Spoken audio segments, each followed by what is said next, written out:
Welcome back to episode 71 of the S Gilmore Story, and we're looking at the period still of 1870 to 1880, the great bands of America. And today we're specifically looking at the DODWORTH Band of New York. And my reference is 1957 Bands of America by H.W. Schwartz.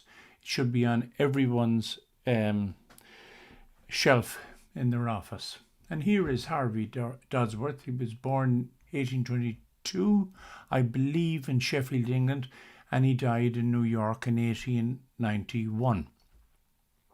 He led, along with his brother Alan, a wonderful band called DODWORTH Band of New York, and they strove to make huge innovations in music throughout this period.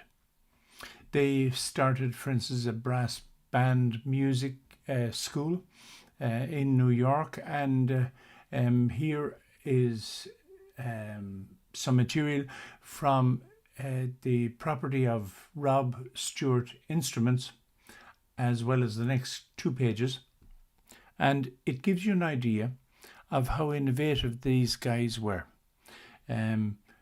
They did exactly as Gilmore had done up in Boston, developed music books. They all knew that they were going to be needed. The population was growing. There was people coming in from not only England and Europe generally, the Germans, the Dutch, the Austrians, and so on and so forth. They were coming to America as well. They would all need instructional books. And here is another page from the mid-1850s.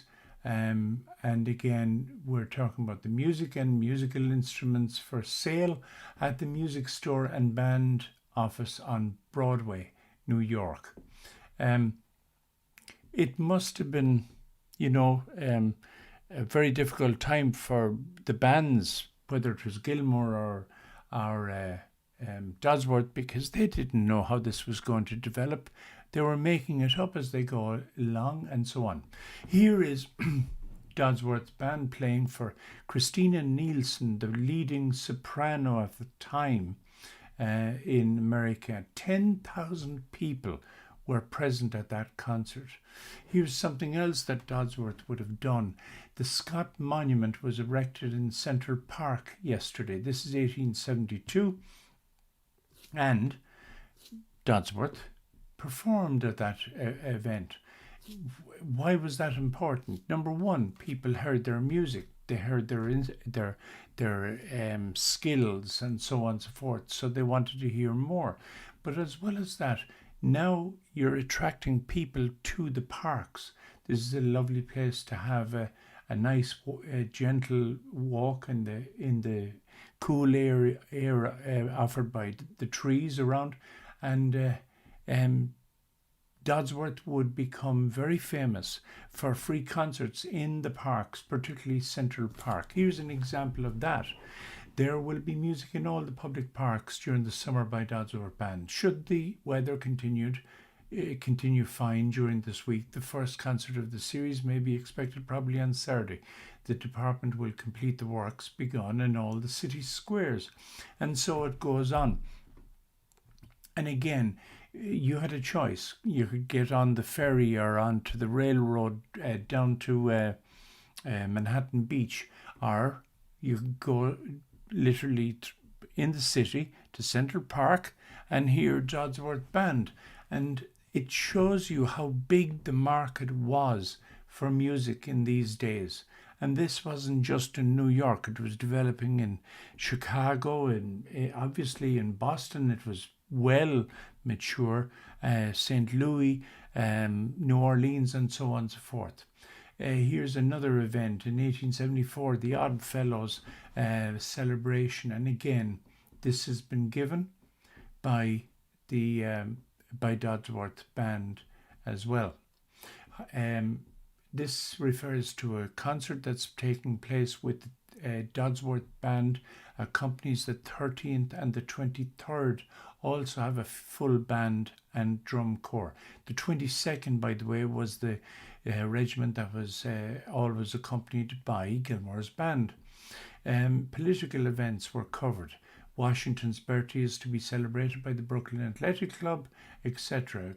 Concert by Dodsworth Band and Plymouth Choir. That is the choir attached to Reverend Henry Ward Beecher's church. And here we have a mention of Dodsworth Band accompanies the 13th and the 23rd. Sorry, this is the same one as before. The 69th Irish Regiment of this city under Colonel Kavanagh also leaves by rail. And so these were military events as well. Gilmore's Garden is going to be thoroughly remodeled by its new lessees. And so on, it says. Within its walls, there will be over a mile of gravel walks through the shrubbery. Dodsworth Band will furnish the music, and the garden will be illuminated. And here, in fact, is the garden from. We can't be exactly sure when. I am estimating this would have been the late 1870s. It was only opened for 5 years, from 1875 to 1879 inclusive. And on its side, it says, on the side wall there, it says Gilmore's Concert Garden. But what it did is got people into the habit of going here during the balmy weather, during the awfully cold weather and high snow and so on and so forth. And they could walk around these interior premises here and look at flowers, look at dog shows. The first dog show was started here. It still continues to this day, I believe. Crufts. And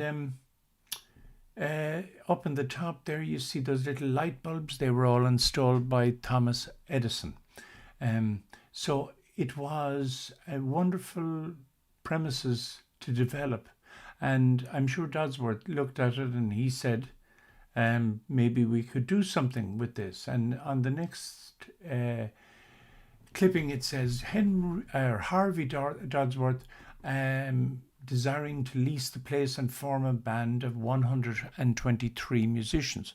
Now, I have no idea nor theory onto why it was as much as 123. Gilmore's limit was 100 musicians. But it says at the bottom, Mr. Dodsworth agent said yesterday it was quite true that a wealthy New York brewer had placed $100,000 at the disposal of his principal for the purpose of reorganizing a band and starting the enterprise under proper auspices. Here is Harvey Dodsworth, and what a fine man he was. And very sadly today, like Gilmore, he's practically forgotten, which is a shame, because he should be not only remembered and studied in colleges and universities and in musicology courses and so on and so forth, but he should be celebrated for what he did for music and entertainment. Yes, they competed with Gilmore, but it shows you it wasn't a one-horse show, as they say. This was Dodsworth putting their best up against Gilmore, and Gilmore having to respond. Having said that, there seems to have been a mutual respect between these gentlemen, and they learned from each other. They did things slightly different, but they attempted to create an environment in which a professional band could develop. Harvey Dodsworth died in 1891. He, according to this, he's the father of the American band music. But if one is passing, if any of you are passing Greenmount Cemetery in Brooklyn, please call in and see his grave and maybe sing him a tune or whatever. Dodsworth Saxophone Band. I'm bringing this to your attention because they now celebrate the music of Dodsworth, and it says at the bottom Frank Johnson, Patrick Gilmore, John Philip Sousa, Alan Dadsworth, and of course Harvey. And